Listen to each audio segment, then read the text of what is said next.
like about working with Logan Ratick is that he's genuine. He's not afraid to be himself. He's got a great sense of humor, and Logan is also committed to learning about the Ohio Valley, and he's certainly not afraid of big stories. I became a journalist because I love telling stories, whether they're about the community or individuals. It's my job to present both sides of an issue so that hopefully you learn something new every single day. I'm 7 News anchor Logan Ratick, and I love reporting the news for the Ohio Valley.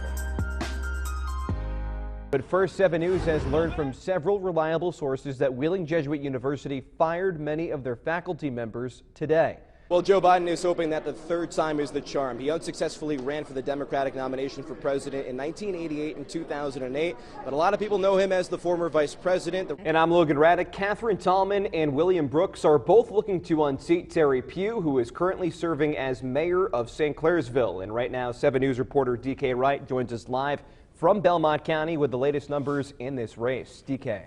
Another big mayor's race is being decided tonight, this one in Martins Ferry. Current Mayor Robert Kranick is looking to keep his job, but Martins Ferry will have a new mayor. John Davies has won the election with 52% of the vote. We will have a live report on this race later in the show.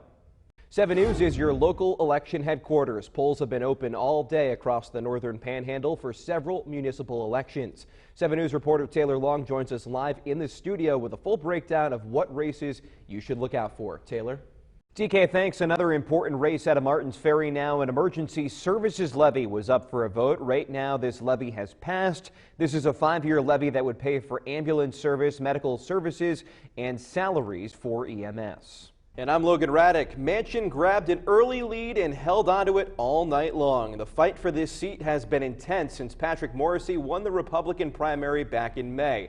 We will have reaction from Senator Manchin in just a few minutes. After releasing a video last week, he had his first rally today. And today the focus was really on how he could be a counterbalance to President Trump. He was saying that he believes he's the best opportunity for a Democrat to unseat the incumbent president. Catherine, Senator Capito is currently serving as chair of the Transportation and Infrastructure Subcommittee. When she joined the Senate in 2015, Congress passed a 5-year highway bill called the FAST Act. That bill increased federal dollars going to the Mountain State. It's now Congress's goal to draft and pass another long-term highway bill before September 2020, something Senator Capito has been working on for months. The highway bill that we reauthorize every 5 or 6 years is really the heart of the highway program in West Virginia. That's where all the federal funding comes from. Senator Capito has been working to make sure that the federal highway bill includes investments in West Virginia, especially when it comes to ensuring that bridge repairs are a top priority. Today, the Transportation and Infrastructure Subcommittee held a hearing focused on this bill. Senator Capito wants to make one thing clear. She says that something needs to be done about West Virginia's dilapidated bridges in order to avoid a catastrophe. We'll continue to keep you updated on this situation. Live in the 7 News studio, Logan Ratick working for you. Brand new now at 6, a profanity-laced voicemail message left by St. Clairsville Councilman Tim Porter has gone viral. A recording of the phone message he left to an unnamed individual has been sent to 7 News and others. Today, Porter speaks out to 7 News with his side of the story. He says he was angry at the person who Porter says borrowed money from him and refuses to pay him back. Porter says he should have never left the message, which includes the F word numerous times, and even uses a racial slur, the N word, referred to a man running for mayor. In tonight's West Virginia Illustrated report, WVU football coach Neil Brown confirmed today that quarterback Austin Kendall missed a practice last week before the Texas game. Brown says Kendall did not practice last Sunday due to an infection in his throwing hand, but Kendall worked with the team the rest of the week, and Brown did not attribute the injury to Kendall's 4 interceptions in the loss to the Longhorns. Instead, Brown says Kendall displayed his toughness last week. It's official. The American Arena League Championship will be played right here in the Friendly City. The announcement was made this afternoon. The Rough Riders will take on the undefeated Carolina Energy at West Banco Arena next Saturday, June 29th. Kickoff is set for 7 p.m. We'll have coverage of this matchup over the next week and a half to get you ready for game day. We get right to some developing news tonight. The former president of Wheeling University has filed a lawsuit against the school. Thank you for joining us for 7 News at 6. I'm Logan Ratick.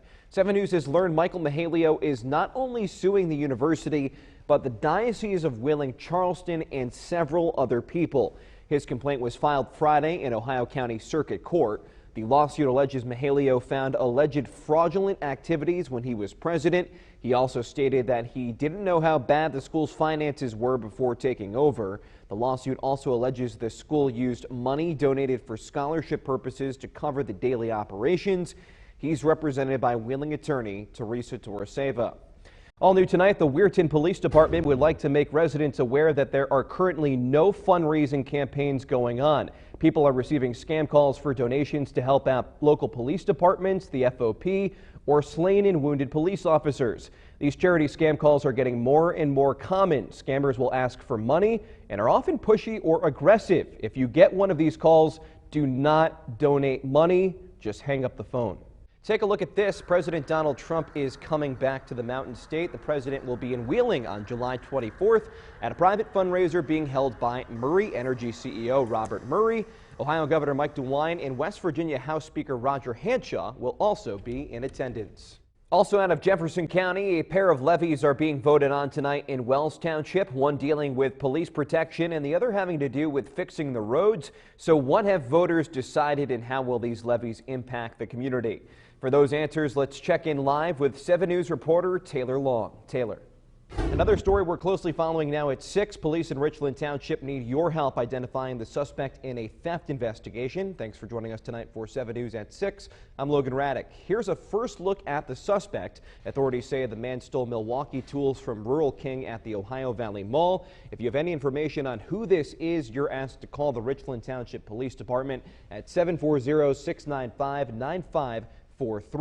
As Pittsburgh and the nation continue to mourn, organizations and people around the city are doing what they can to help. Since Saturday's tragedy, several blood drive events have occurred across the Steel City, and today hundreds of people made their way to PPG Paints Arena for the Central Blood Bank Drive hosted by the Pittsburgh Penguins. I, along with 7 News reporter Chelsea Withers, attended the Penguins Drive, and we both gave blood. In the face of darkness, the region showed how good will always prevail over evil. Archbishop Lurie made another significant announcement. He informed the community that he has put the Wheeling-Charleston Bishop's residence up for sale. The house in Elm Grove, which was built between 1908 and 1910, was purchased by the diocese from the Lindsley Institute in 1963. It has served as the residence for the last 4 bishops of Wheeling-Charleston. For more information, head over to our website, WTRF.com. Live in the 7 News studio, Logan Ratick working for you.